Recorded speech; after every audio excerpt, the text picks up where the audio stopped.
ഞങ്ങൾ 18 വർഷമായിട്ട് ആറ്റുകാൽ പൊങ്കാല ഇടാൻ പോകുന്നുണ്ട്. ഇവിടെ കല്യാണം കഴിച്ചുകൊണ്ട് വന്നതിന് ശേഷം ഇവിടുന്ന് പോകുന്നു.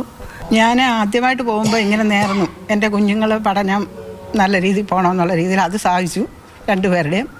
ഈ 18 വർഷമായിട്ട് മുടങ്ങാതിട്ട് കഴിഞ്ഞ വർഷം മാത്രം എനിക്ക് മുടങ്ങിപ്പോയി ഒന്ന്. പിന്നെ കൊറോണ സമയത്ത് മുടങ്ങി. കഴിഞ്ഞ വർഷം ഹസ്ബൻഡിനെ കൊണ്ട് ഹോസ്പിറ്റലിലായി പോയതുകൊണ്ട് എനിക്ക് പോകാൻ പറ്റിയില്ല. അത് വലിയ ദുഃഖമുണ്ട്. ഈ പ്രാവശ്യം പിന്നെ പ്രത്യേക ഒരു സാഹചര്യമാണ്. ഗൾഫിൽ കിടന്ന എല്ലാ മലയാളികളും വിഷമിക്കുന്നതിൻ്റെ സമയത്ത് എൻ്റെ കുഞ്ഞുമുണ്ട് അവിടെ. ആ വിഷമത്തിൽ അതിനെല്ലാം പരിഹാരം കാണാൻ വേണ്ടിയിട്ടാണ് കാലത്ത് പൊങ്കാല ഇടുന്നത്. ആപത്തൊന്നുമില്ലാതെ തിരിച്ചു പറഞ്ഞ കുഴപ്പമൊന്നുമില്ല. എല്ലാ മലയാളികളും ഇതുപോലെ കിടക്കുകയാണ്. അവർക്ക് എല്ലാവർക്കും വേണ്ടിയിട്ടാണ് ഈ പ്രാവശ്യത്തെ പൊങ്കാല. ഞങ്ങൾ 10-25 പേരുണ്ട് ഇവിടുന്ന് പോകാൻ. എല്ലാവരും കൂടാണ് സന്തോഷമായിട്ട് പോകുന്നു. കഴിഞ്ഞ വർഷം ഞങ്ങളെല്ലാവരും പോയി. 10-25 പേര് അന്നേരം ഉണ്ടായിരുന്നു. സന്തോഷമായിട്ട് പോയി പൊങ്കാലയിട്ട് തിരിച്ചു വരാൻ ദേവി അനുഗ്രഹിച്ചു. ഇപ്രാവശ്യം ദേവിയുടെ അനുഗ്രഹം ഉണ്ടാകട്ടെ എന്ന് ആഗ്രഹിക്കുന്നു. പലവിധ കാരണങ്ങളാൽ ആറ്റുകാലിലേക്ക് എത്താൻ കഴിയാത്ത ധാരാളം ഭക്തരുണ്ട്. അവർ വീടുകളിലും മനസ്സിലും അമ്മയ്ക്ക് പൊങ്കാല.